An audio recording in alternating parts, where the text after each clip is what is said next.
Madwar pajjiżna hawn 35 ċentru tal-anzjanità attiva fejn aktar minn 2500 anzjan jattendu b'mod regolari fihom.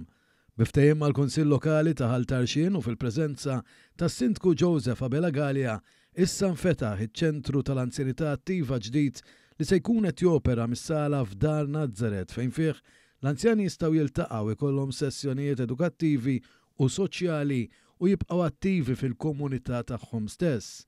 Iċ-ċentru għandu lan li imexxi l-qudiem it-tagħlim tul il-ħajja, jagħti għarfien dwar is-saħħa fiżika u mentali u jsaħħaħ l-interazzjoni soċjali fost l-anzjani ta' Ħaltarxien ħalli jkomplu jtejbu il-kwalità tal-ħajja tagħhom.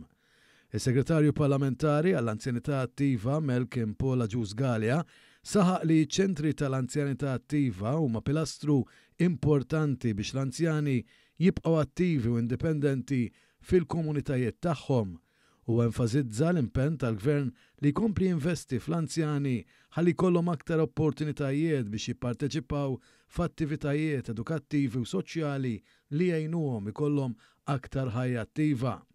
Is-Segretarju Parlamentari għall-Gvern Lokali, Alison Zerafa Civelli, faħret din l-inizjattiva favur l-anzjani hija saħqet fuq l-importanza li l-anzjani jibqgħu attivi fil-komunità, jieħdu ħsieb saħħithom u jiltaqgħu flimkien.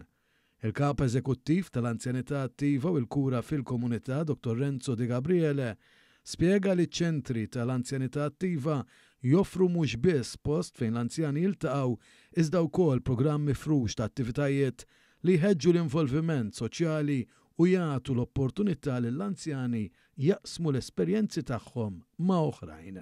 Dawn iċ-ċentri huma importanti ħafna biex inkomplu ngħinu l-anzjani jagħmlu ħbiberiji ġodda, jibqgħu attivi fis-soċjetà u jagħmlu l-passatempi u l-attivitajiet li jixtiequ jagħmlu f'atmosfera sabiħa fejn ikunu jistgħu jaqsmu l-ideat u l-ħbiberiji tagħhom ma' nies oħrajn fil-komunità.